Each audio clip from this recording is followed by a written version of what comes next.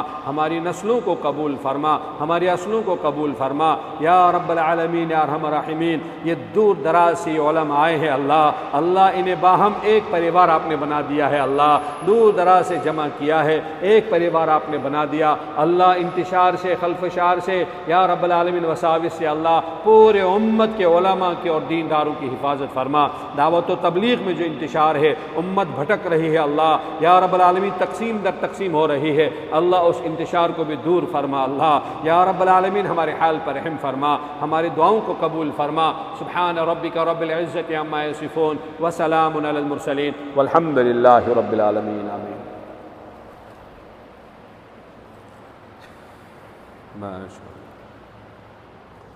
بسم اللہ الرحمن الرحیم، اللہم صل علی سیدنا